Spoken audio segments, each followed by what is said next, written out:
This week, the studio that brought us Jaws, Harry Potter, and The Lord of the Rings dropped 20% on its earnings release, when they announced they're going to miss their earnings targets. Full disclosure, I'm a Warner Bros. Discovery shareholder, so I'm biased. As a shareholder or a beginner investor, this might be a confusing one.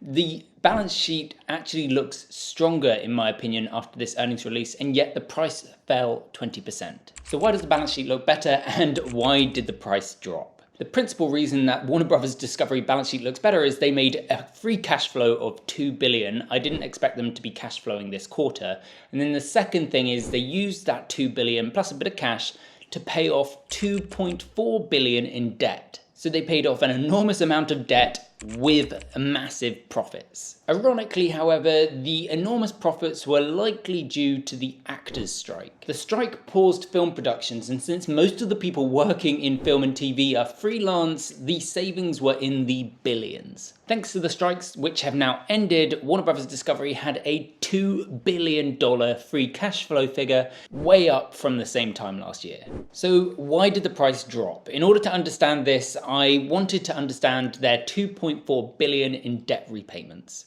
My biggest concern would be if they'd borrowed more money in order to pay this down, or if they had more debt that was now variable rate. When Warner Bros. First merged with Discovery, 13% of their $53 billion in debt was variable rate, meaning that the interest rates on that debt could potentially go up.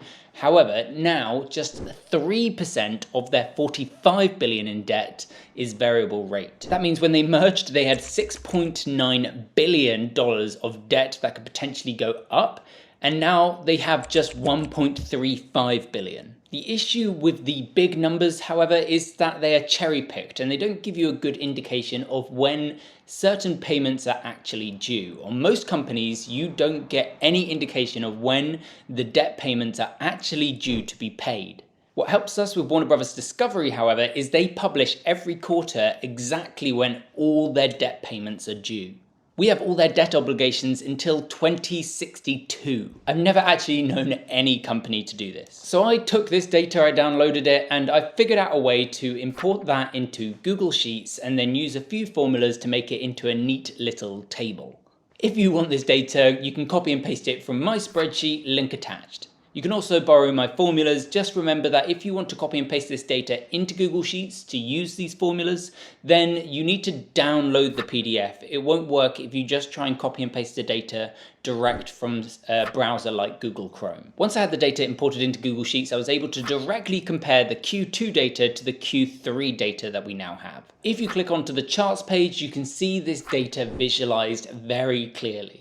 Here you can see that not only do we have very little money due in Q4 2023, we also have paid off an enormous amount of debt due in 2024. We had $3.8 billion of debt due in that year, which is now $1.8 billion.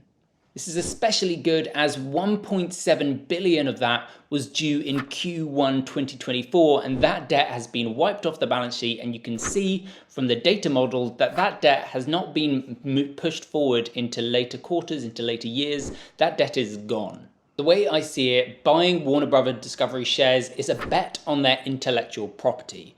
Warner Bros. Discovery are currently valued at a market capitalization of $25 billion for 200,000 hours of content. To give context to this, Disney are valued at $162 billion and have only 40,000 hours of content. Netflix are valued at $196 billion and have just 14,000 hours of content. In fact, about 80% of Netflix's business is licensed content, and a lot of that is Warner Brothers. Think shows like Friends and films like Harry Potter.